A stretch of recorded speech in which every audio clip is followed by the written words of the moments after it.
Trayvon Martin, a 13-year-old kid who went to the store to get a bag of Skittles in Arizona, gunned down in cold blood. Sanaa Gami and Kevin A. Odell, friends of professional boxer Anthony Joshua, passengers in an SUV that collided with a parked car, both friends pronounced dead on impact. Kobe Bryant, beloved former NBA star whose helicopter malfunctioned and went down with him, as well as several other passengers, including his daughter, Gigi, killed on impact.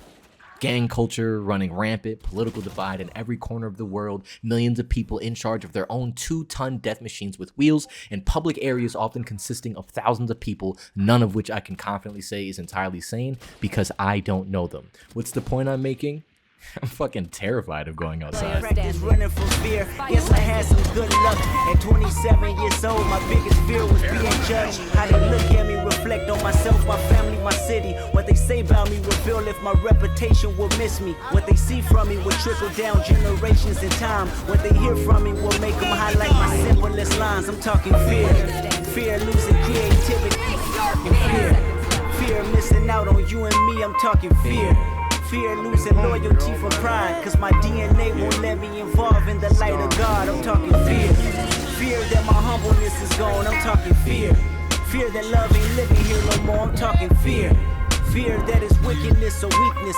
Fear, whatever it is, both is distinctive. Fear, what happens on earth stays on earth, and I can't take these feelings with me, so hopefully they disperse within 14 tracks, carried out over wax, searching for resolutions until somebody get back. Fear, what happens on earth stays on earth, and I can't take these feelings with me, so hopefully they disperse within 14 tracks, carried out over wax, wondering if I'm living through fear or living through rap. It wasn't always like this fear. I mean, the world has been a pretty consistently violent place since the inception of living creatures, you know? But when I was younger, I was able to walk around town with my friends with no worries of us running into a life-threatening problem, and I don't know exactly when that changed. But what I am sure of is that the internet played a large hand in it, because I can't open Twitter for 10 minutes without being recommended a video of some random person dying by whatever means. It's gruesome and desensitizing. And if it sounds terrible when I say that I can't remember the last time I've virtually witnessed someone's death and have felt true sorrow, that's because it is terrible. And I know that, but besides logging out of all of my social media, there isn't much that I can do. I've tried. I deleted TikTok in 2022, something like that.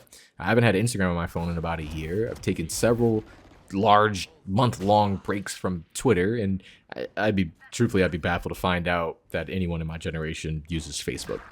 Still, I'm met with thoughts of my own mortality and the fragility of life, no matter where I go. Perhaps that comes with aging, because I've had more chances to contemplate my mortality for whatever reason. I recently attended my second funeral ever. First was my great-grandmother's. It was when I was a kid, and so I didn't have many thoughts on what death entailed, but just being around that atmosphere and seeing the family members that I cherished cry out in despair over the life lost was enough to make me begin questioning why the moment was so bleak. As tears ran down my eyes. This time around, it wasn't family of my own, but rather my girlfriend's grandfather. He was 96, and it seemed he had a life well lived. In his life, he had grown a business that eventually provided years of value to the military. When there was an oil spill on his local lake, him and his comrades got together and created the means to clean it up. He was a man who was constantly giving back to his community, and in death, had set up his finances to ensure his family's ongoing stability. So to me, it made sense that there were many people who came to pay their respects, friends and family alike, and that feeling that I felt in the room this time around was much calmer. It's as if it were a celebration of his life, rather than someone gone too soon. And it led me to believe that in the event of my own death, this doesn't look too bad.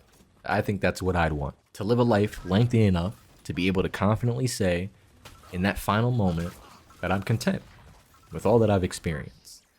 To have created in a manner that I define as purposeful, and to know that I'm leaving this earth having made a substantial difference to those around me. It doesn't need to be huge. It sounds like a dream, and yet I can't shake the nightmare that arises from the realization that at any moment, this ideal can be taken from me. Like that. To exist is beautiful. In the time that we're given, we get to experience the full emotional spectrum, equipped with joy, admiration, disgust, surprise, fear, boredom, ecstasy, and so much more. And this beauty and nuance makes people's hang up on pride, anger, and rage baffling to me. To know that another person's rageful ignorance is out of my control is terrifying. But what can I do? Waking up to actively experience is beautiful. It has allowed for all of my most cherished moments to have happened. Meeting up with friends in my hometown and doing whatever idiotic idea one of us had come up with, resulting in daily laughter. Or taking vacations with my family members that I don't see too often to reconnect. Witnessing an awe-inspiring sunset, or a wakeful sunrise, or even just sitting down and grinding games for the 10,000th hour. And this beauty in living makes knowing that a car accident, heart attack, or deterioration from cancer all existing out of my control terrifying. But once again, what can I do? I'll share a story with you all. A few months back, I nearly died.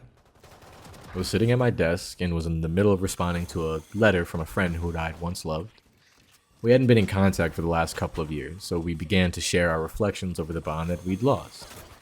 And at my most vulnerable, I began to feel a bit lightheaded, right? It was like a sudden wave of heat engulfed my body, followed by a rapid cooling that left me cold and covered in sweat. I didn't know what was happening, but I also didn't think too much of it for just that moment. And then I felt the need to throw up. Wait, had I mentioned I had a beer or two just prior? I think that's pretty important. That might be important. I don't know. I guess I thought the beer would help me open up in response to the letter, you know. So, I finished throwing up, and for about 15 minutes, I felt as if things were returning to normal. Until once again, the same thing happened. Lightheadedness, a sudden wave of heat, followed by rapid cooling, sweats, and the need to throw up. And now I knew, obviously, something was wrong. So I took a step back from the computer, I got up and went to go get some water. And then I laid down on the couch.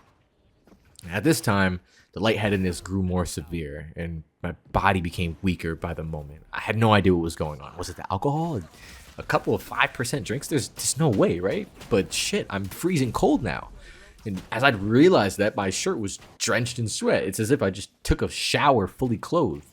So my genius idea was to, ironically, go and take a shower, right? I mean, I thought that rinsing the sweat off of me and heating my body back up would do the trick. Okay, sure, what was going on was odd and had never happened before, but I hadn't realized the severity of the situation. I can't really blame myself because the lightheadedness made it a bit difficult to think. I stood up, only to realize just how little strength I had. I nearly fell over, but I'd caught myself and very slowly made my way into the bedroom where my girlfriend laid sleeping. I make it to the doorway and grab onto anything near me to keep myself standing. I don't remember what it was.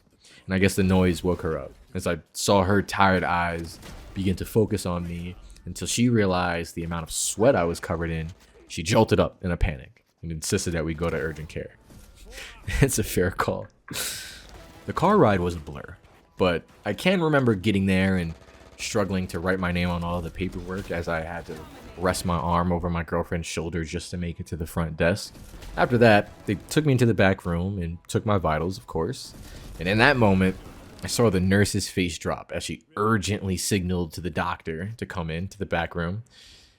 Apparently, my blood sugar levels were below 30.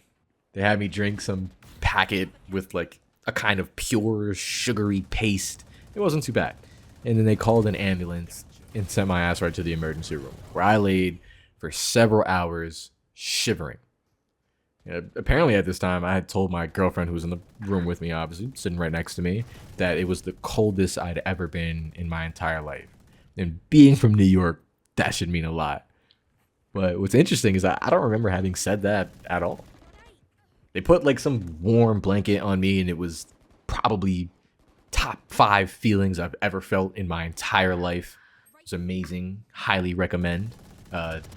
Nearly freezing to death just so that you can go and feel that at the ER. And, you know, I fell asleep and I recovered in a few hours. Warmth back in my fingers, strength back in my legs, and began cracking jokes to the family members I felt obligated to inform of my predicament. That was insufferable. And it wasn't until a bit later that I spoke to the nurse who told me what a blood sugar level that low meant. That it was a miracle that I was even strong enough to stand on my own 2 feet when at urgent care, with help, but I mean, I was on my feet, I guess. And that I'm lucky to not have had incurred some kind of brain damage. I'm lucky to have been alive. And at that moment, I was faced with my own mortality once again. And I hadn't even gone outside. I have so little control in how my life will end. And I know that the chances of death grow based on how proactive I'd like to be in gaining new experiences. And if I'm scared of that chance of death, why would I ever choose to go outside and further that risk, right? Well, the way I see it, it's because without new experiences, without grabbing a hold of what I do have control over, when that inevitable death comes along, I just know I'd resent the life I'd live. I'd resent myself for bringing about grief over a life I deem wasted. I'd resent my intellect for ignoring the simplicity of death behind old age proverbs such as, God, grant me the serenity to accept the things I cannot, the courage to change the things I can, and the wisdom to know the difference.